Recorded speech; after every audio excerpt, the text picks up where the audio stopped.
Coconuts TV.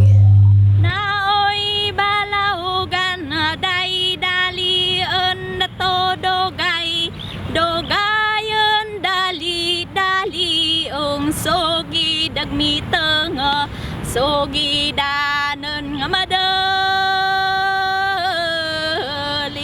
tola-tolanen kay bo.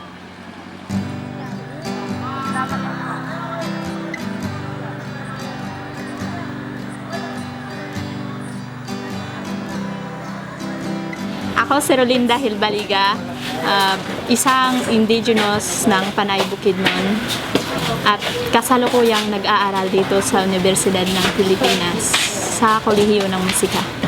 Ang Panay Bukidnon ay isang grupo ng katutubo na nagpapatuloy ng tradisyon nating mga Pilipino. Alam mo ba masarap kumain dito kasi sa loob na siya ng campus, malapit sa school at masarap yung luto dito. Wow, ang bango. Ito yung sizzling sa McDox beef with mushroom. Oh, kumukulo pa. Tara, kain tayo. Sarap.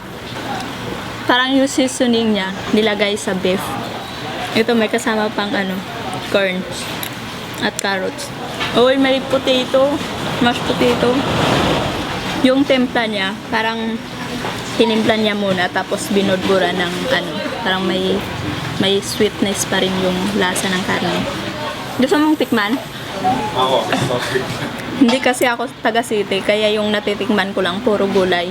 Dito lang ako nakatikim ng beef na may mushroom.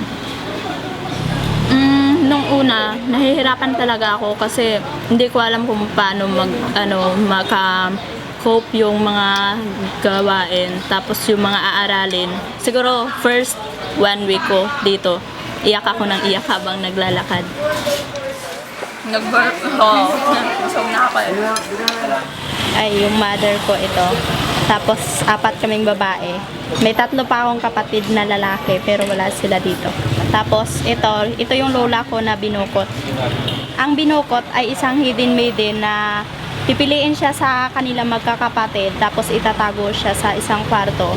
Aalagaan, bawal siyang paarawan at bawal din makita ng ibang tao hanggang sa makapag-asawa siya. Siya pala, isa akong chanter. May iba-ibang klase yung pag-chant. Merong welcome address, merong pang courtship, at meron namang pang formal occasion.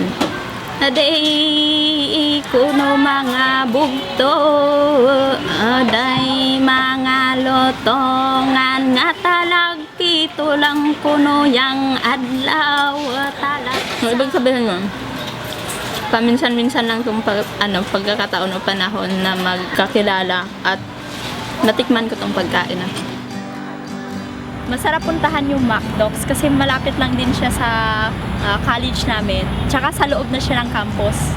Napaka-creamy nung templado. Tapos may kasama pa silang mashed potato na tamang-tama lang talaga yung templa. Tapos yung combination ng mushroom at saka beef. Alam mo yung lutong bahay siya na komportable kang kainin.